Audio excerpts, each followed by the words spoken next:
Olá! O Brasil, sem dúvida, vive um momento determinante, um momento de definição de rumos, de sua vida, de sua política, de sua economia, de sua situação social. Por causa disso, há muita atribulação, há muitos percalços, há muita confusão na rua, há panelaços, há protestos generalizados.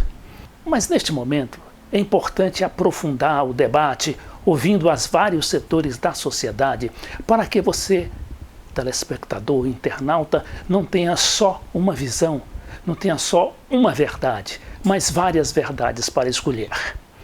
Então nós convidamos para aprofundar justamente este debate o ex-ministro da Ciência e Tecnologia do governo Lula, ministro Roberto Amaral. Ele está lá no Rio de Janeiro e eu em Brasília. Estamos na linha, através do Skype, com o ex-ministro da Ciência e Tecnologia do governo Lula, Dr. Roberto Amaral.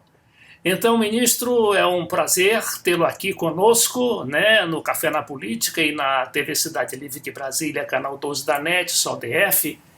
Neste momento que o país atravessa, um momento muito difícil, em que a intolerância parece se sobrepor ao debate livre, ao bom combate. Eu queria, ministro, antes de mais nada, com a sua experiência de homem de governo, de professor universitário, de jornalista e, mais recentemente, de analista do quadro nacional, como é que o senhor está vendo toda essa situação aí de panelaço? Hoje, por exemplo, a presidenta Dilma foi vaiada em São Paulo ao chegar no encontro de empresários. Olha, eu vejo o quadro com muita preocupação, porque, acima de tudo, eu não vejo fatos novos, eu vejo uma recorrência. E é importante, nesses momentos, a gente rever a história. Esse clima que você descreve, de intolerância, não é novo no Brasil, embora ele não seja usual.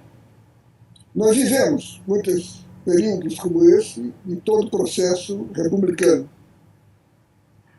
Ele foi vivido de forma dramática no final dos anos 50, com a campanha das mesmas forças de hoje que se opõem ao governo Dilma, na campanha pela deposição de Vargas, que levou à solução do suicídio. Um clima de intolerância, de maniqueísmo, de divisão, de falta ou de condenação do diálogo. Esse clima nós voltamos a viver nos meados dos anos 60, principalmente a partir de 63, 64, quando essas mesmíssimas forças, novamente reunidas no projeto golpista, envenenaram a sociedade brasileira e o diálogo foi substituído pelo embate. Nós todos sabemos qual foi o resultado nessas duas oportunidades. Normalmente se faz uma citação de Marx pela metade. Marx jamais disse que a história não se repete. Ao contrário, ele lembrava que Hegel havia dito que a história se repete. Os grandes fatos, os grandes homens, refazem o seu processo, apenas que uma vez como tragédia e a segunda como farsa. Não sei o que é que nos aguarda. Sei que há uma conjunção das forças do atraso reunidas num paradoxo que só as crises do capitalismo explicam ao capital avançado. Nós temos o que é de mais atrasado no Brasil, hoje representado pelo fundamentalismo que controla a Câmara dos Deputados, com o capitalismo o capitalismo financeiro nacional e internacional. A Avenida Paulista e Ipanema batem, fazem o panelaço na defesa de princípios que não são coerentes com o progresso nem com o desenvolvimento do país. É uma grave crise, mas nós não podemos analisar essa crise olhando pura e simplesmente para os vetores de um lado. É uma crise gravíssima da política como gênero, há uma crise dos partidos políticos brasileiros, de todos eles, mas principalmente daquele partido de maior enraizamento social e político que deveria estar à frente da defesa do governo, que é o Partido dos Trabalhadores. Há um esfacelamento e uma desorganização, ou ausência absoluta de organização das forças de esquerda e progressistas, que há o controle brutal, controle monolítico, controle jamais observado na história do Brasil dos meios de comunicação de massa, que hoje não apenas são um partido político, mas são também copartícipes da governança. Ministro, o senhor fala da crise de 50, né, da crise de 64, e eu me lembro que naquela época não tinha internet e não tinha, digamos assim, meios alternativos de comunicação. E essa crise, ela volta com toda aquele fulgor, aquela energia, né? E parece ser algo também demolidor, né? Ou pelo menos se pretende, com toda essa campanha de intolerância, impor situações anteriores que, na verdade, são uma negação das conquistas sociais que tivemos a partir de 2003 e que continuam até hoje, apesar da crise política. Eu pergunto ao senhor, qual é a alternativa que o senhor vê, né, apesar de ter pintado esse quadro meio negro, né, da desavença das próprias esquerdas, ou seja, das forças progressistas, e também da intolerância desses meios mais neoliberais? Eu vejo com maior coerência a ação dos partidos de direita. Inclusive, eu digo, é um avanço no Brasil que a direita se haja assumido como tal, ou seja, como reacionária e golpista, se desfazendo do véu do liberalismo com o qual ela se encobria. Isso foi um avanço, mas a isso não correspondeu a organização das forças populares de esquerda. Isto daria um longo debate que eu espero que a gente possa ter em variadas conversas. Mas, numa tentativa de resumo, eu lhe diria que o eixo da crise está no fracasso da via partidária brasileira, associado ao desmantelamento das forças populares, do movimento social e, principalmente, do movimento sindical. Hoje, nós temos dificuldade de ir às ruas, porque as lideranças do movimento popular, as lideranças sindicais, não estão mais no chão da fábrica, não estão mais nos escritórios, porque estão nos gabinetes dos ministérios. Estão todos em Brasília, na Alameda da Rua.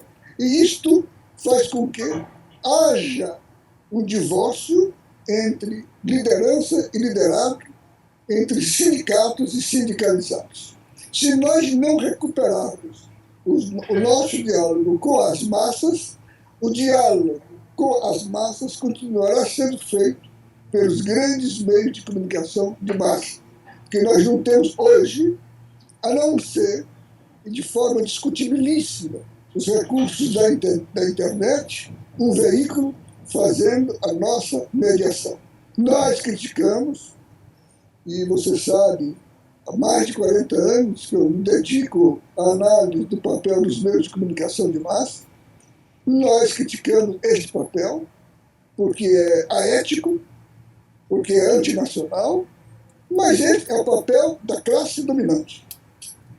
que nós devemos nos perguntar é o que, além da crítica necessária, o que foi que nós fizemos para construir nós próprios a imprensa popular, a imprensa de esquerda, que permitisse à população brasileira, aquela não politizada, cotejar informações. Ministro, mas o senhor há de convir que essas coisas têm uma dinâmica própria, né?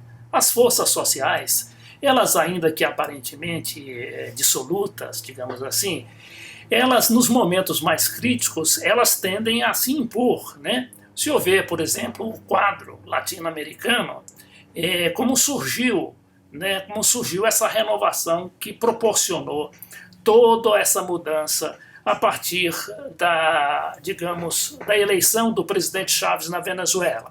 Depois nós tivemos aqui o Lula no Brasil, tivemos os Kirchner na Argentina, o Rafael lá no Equador e o Daniel Ortega na Nicarágua.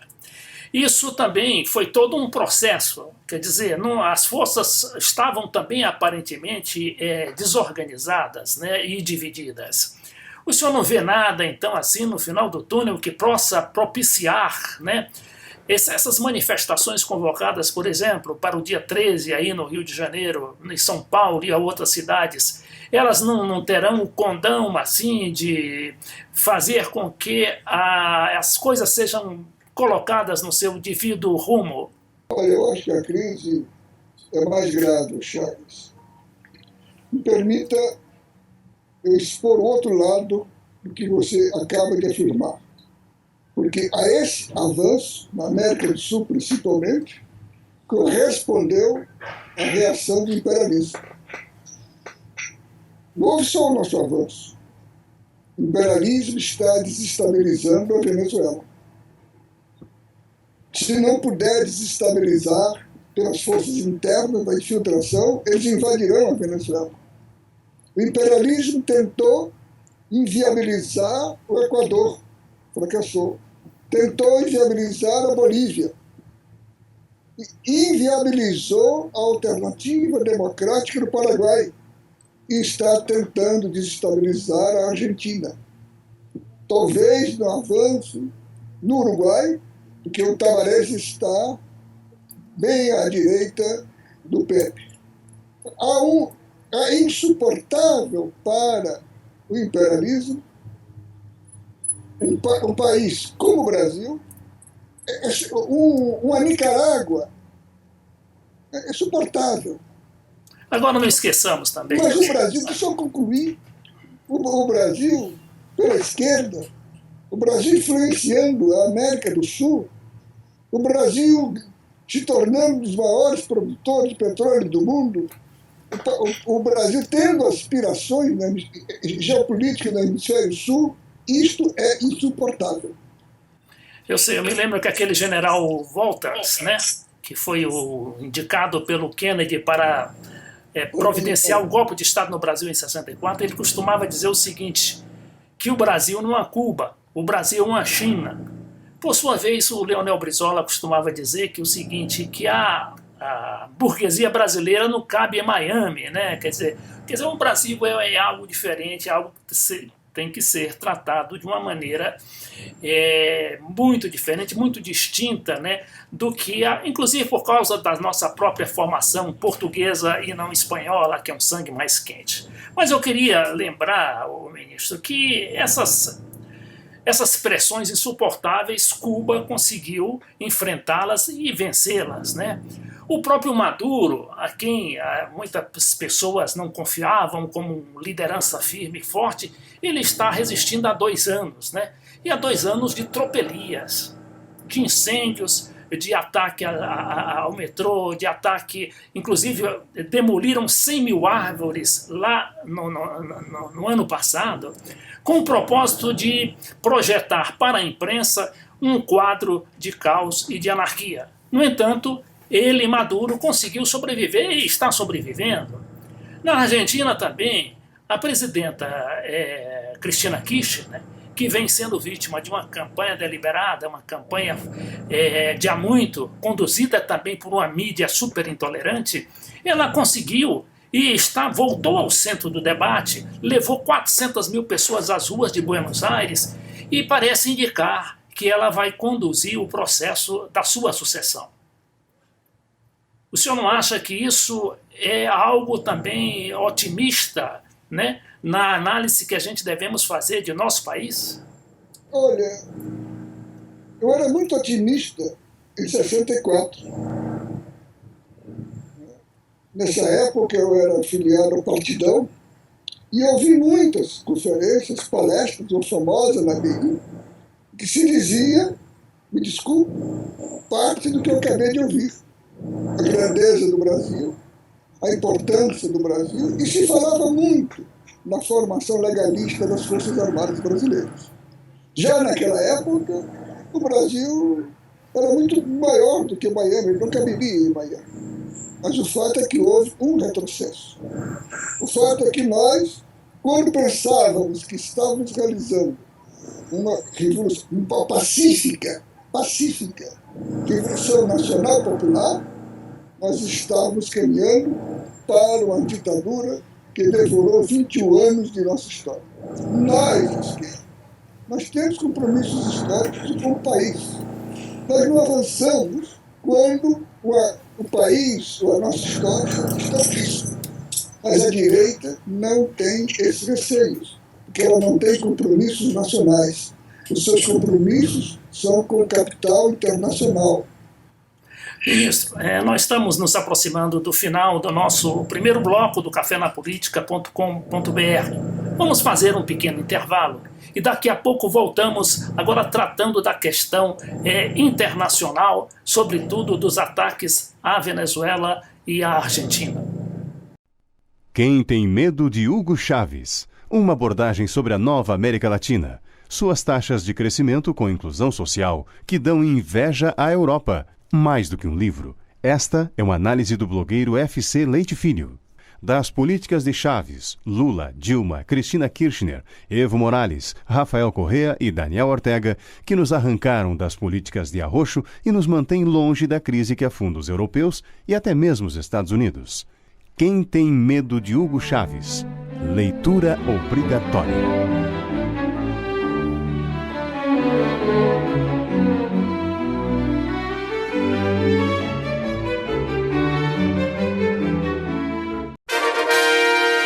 Desafios brasileiros na era dos gigantes.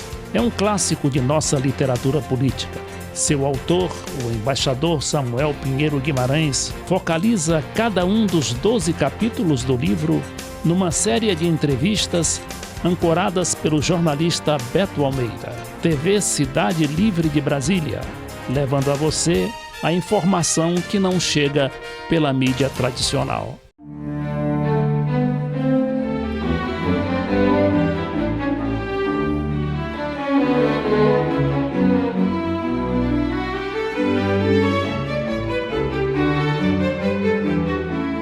Cafenapolitica.com.br, trazendo agora o ex-ministro do governo Lula, da Ciência e Tecnologia, jornalista Roberto Amaral. Então, ministro, nós estávamos comentando da situação, né, o senhor está um tanto pessimista com relação à situação brasileira, né, sobretudo por causa desse clima de intolerância que está vivendo hoje o quadro nacional, digamos assim. Mas nós temos situações muito piores, ministro, lá na Venezuela, né? A Venezuela que teve aquele grande problema de perder o Chávez, né, num momento assim culminante da sua carreira e do processo revolucionário da Venezuela. E temos também na Argentina, também, que é uma senhora, uma viúva, né, que tinha um marido como antecessor e principal cabo político eleitoral e que acabou resistindo a tudo isso.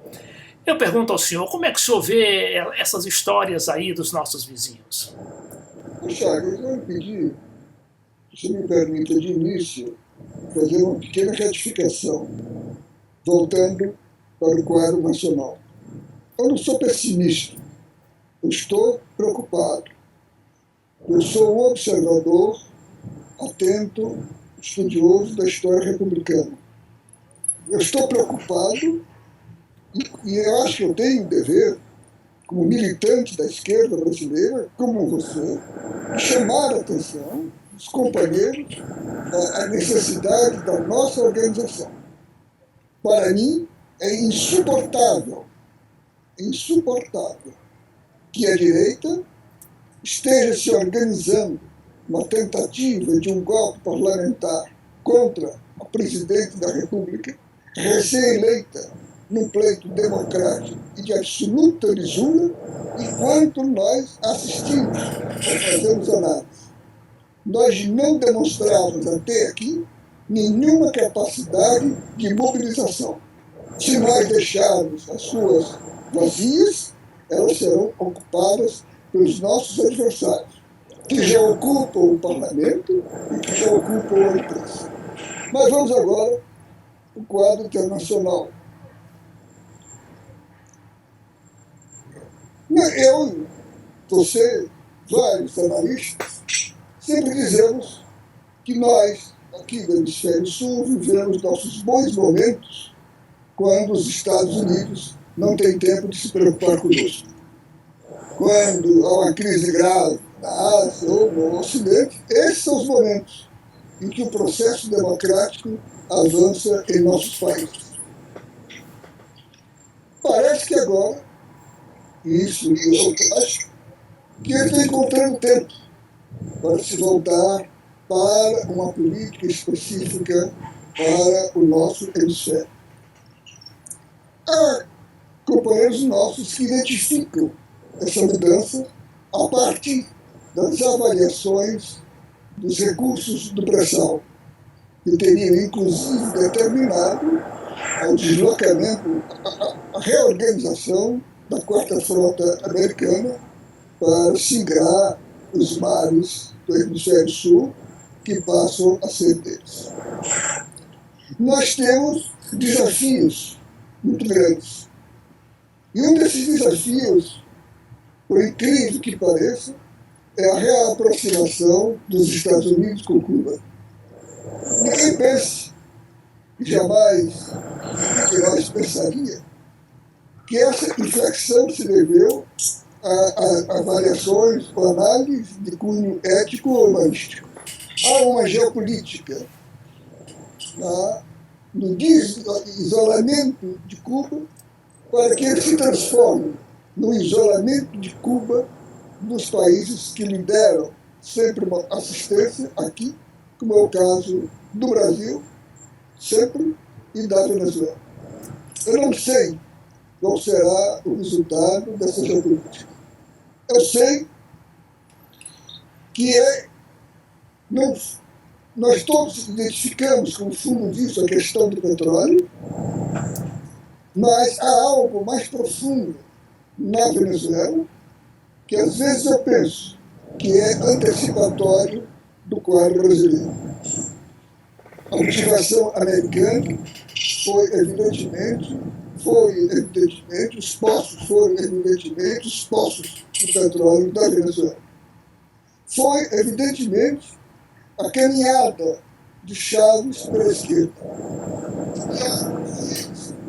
Uma caminhada absolutamente democrática, sem golpe de Estado, sem sargentismo, enquanto eles intentavam um golpe de Estado. Chávez conservar e ampliar o seu poder mediante eleições livres e reiteradas. Isto é complicado para o imperialismo, que tenta no nosso continente, como fizeram aqui os militares em 64, serem os arautos proprietários da democracia e nós da esquerda da ditadura. Mas há algo, há uma clivagem na sociedade venezuelana. Você tem visitado a Venezuela, como eu, nós sentimos, não é de agora, eu sinto de anos, já dos tempos de Chávez, uma profunda divisão na sociedade venezuelana, entre os que têm e os que não têm, entre os que comem e os que passam fome. Chávez fez uma opção radical, muito mais radical do que a nossa, pelos pobres, pelos que têm fome. Isto, os terratenientes os donos da terra, os que ali dominam aquele país há 4, 5 séculos. Isto é insuportável. Como é insuportável no Brasil a senzala rebelar-se contra a Casa Grande. Os nossos países, portugueses, formação portuguesa ou espanhola, foram criados à imagem de Casa Grande e senzala.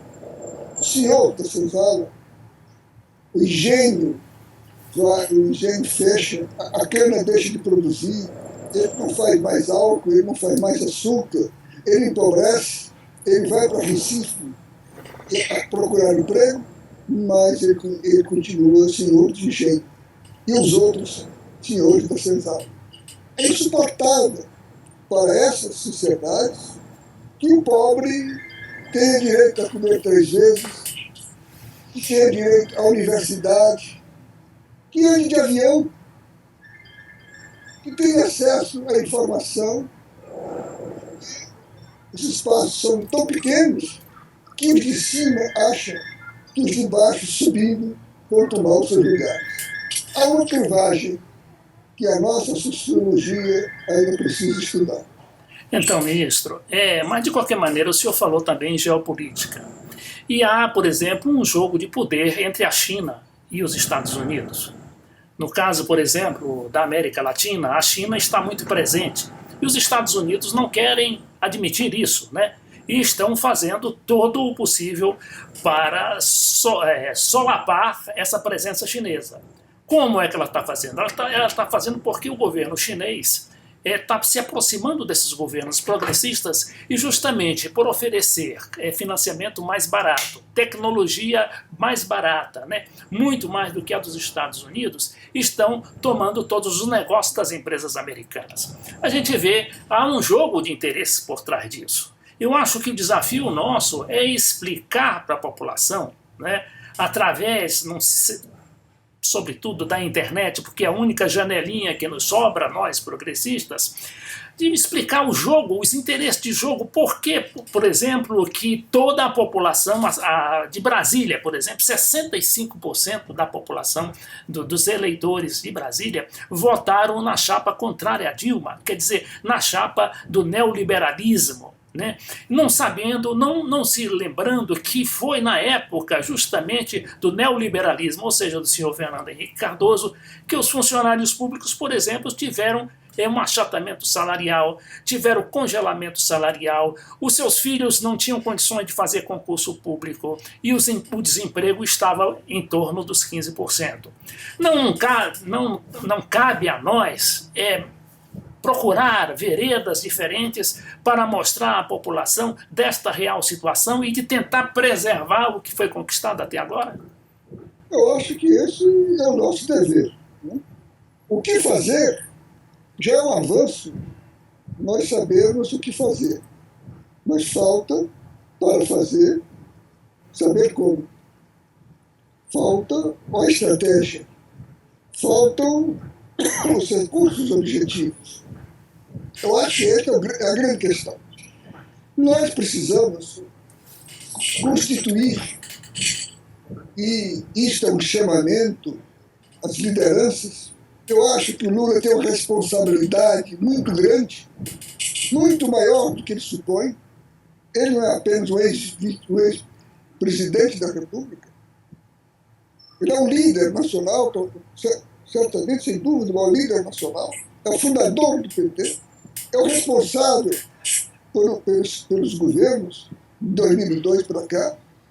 Ele tem que liderar um grande movimento nacional que incorpore esse sentimento, que é o sentimento da fraternidade, o sentimento do entendimento, do diálogo e da exposição.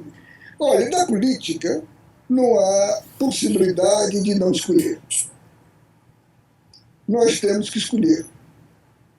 E a escolha é simples. Ou nós somos povo ou somos antipovo. Ou nós acreditamos no povo ou não acreditamos no povo. Nós temos que acreditar em 2 coisas fundamentais. Na capacidade do povo nos ouvir. E outra, na nossa capacidade de nos fazermos ouvir. Nós temos que reconstruir o nosso discurso. Há um ciclo rompido e há um ciclo por ser construído. A história é que vai decidir quem vai reconstruir este ciclo e que ciclo será esse. Eu aposto na organização, eu aposto nas lideranças, eu apelo para que as grandes lideranças venham a público, venham falar. Que venha o presidente Lula falar. Fazer esse discurso de defesa do que foram esses avanços nos últimos 12 anos e o que será o atraso de nós rompermos com este andamento. O que era a Venezuela antes de Chávez? O que era o Paraguai? O que era a Argentina? O que era o Equador? O que era a Bolívia? E o que nós poderemos ser se nós juntarmos os nossos destinos. Eu espero que a presidente Dilma venha a público com frequência. Ela fale ao seu eleitorado. Ela volte a acreditar nesses 57, 50 e tantos milhões de brasileiros que apostaram nela, apesar de toda a campanha contra. Eu espero que o Partido dos Trabalhadores acorde. Ele está numa letargia, ele está acuado, ele está com medo. Com medo de quê? Ele vem para as ruas. Eu espero que acude, deixe os gabinetes da esplanada dos ministérios e venha para as ruas, ou volte para as fábricas e mobilize o proletariado brasileiro. Então, o senhor está repetindo aqui o que o Brizola me falava pouco antes de morrer. Nós envelhecemos, né? Nós nos burocratizamos, ficamos muito burocratas. Essa... Você não. Como é? Nós não. Eu não me inclua nisso, nem se inclua. Nós estamos aqui, inclusive esse diálogo mostra que nós estamos reagindo. O que é preciso é que todos façam isso. Não, pois é, eu me refiro ao fato de o senhor ter se falado que, por exemplo, os líderes sindicais não estão mais nas fábricas, né? São burocratas, não são mais líderes. Não são mais líderes, estão burocratizados, né? Eu digo nós no sentido do progressismo, né, das forças progressistas de uma forma geral. Porque o que será das forças progressistas sem os líderes sindicais? Né? Eu sei que tem os movimentos sociais também atuantes, mas também, como o senhor falou, estão assustados, né? E são também cooptados. Pois é, são cooptados, mas eu acho que o grande sucesso, digamos assim, da mensagem midiática está produzindo efeitos, né? Que é justamente assustar pelo medo, né? E evitar que essas forças reajam. Eu acho que eu aposto por formação ideológica. Eu não acredito em ação política sem organização. Eu não acredito em ação sem teoria. A ação sem teoria ou leva ao espontaneísmo ou leva ao voluntarismo. Eu não entendo ação política sem estratégia. E você só estabelece estratégia se você conhece o terreno no qual você vai atuar, no qual você vai agir. Essa é outra questão, que é a necessidade de uma reflexão profunda que nós precisamos fazer, e já temos feito, inclusive com a sua ajuda, com a sua participação, alguns encontros de reflexão. Nós que não somos líderes sindicais, nós que não somos operários, comerciantes, nem empresários, nós somos pensadores, sem orgulho e sem demérito. Este é o nosso papel. Nós temos este papel importantíssimo, que é o papel de formular, que é o papel de incomodar, que é o papel de espicaçar, que é o papel de não deixar o guerreiro dormir ou sentar-se em cima das armas. Nós precisamos continuar com esta visão crítica. Eu acho que nós, quanto mais críticos formos, nós mais estaremos ajudando. Quanto mais nós acreditarmos em forças ocultas, acreditarmos no processo inexorável da história, acreditavam no determinismo histórico e acreditavam no avanço natural. No fim da história, no fim da história. Ministro, infelizmente chegamos ao final do nosso programa. Nós queremos agradecer muito a sua participação. Estaremos sempre abertos para este debate franco, aberto, sem preconceito, sem divisionismo. Grande abraço para o senhor e coloca o microfone para suas despedidas finais. A minha despedida, acho que pela primeira vez se faz necessário. Eu quero que você, os companheiros, as companheiras que estão me ouvindo, vejam nessas observações do velho militante esperança. Vejo nisso otimismo. O otimista não é aquele que põe óculos verdes para ver de forma diferente a natureza cinza. O otimista é aquele que diz que a natureza está cinza, mas que ele regando a terra, ela voltará a brotar. Muito bem, assim chegamos ao final de nossa entrevista com o ministro, ex-ministro do governo Lula, Dr. Roberto Amaral.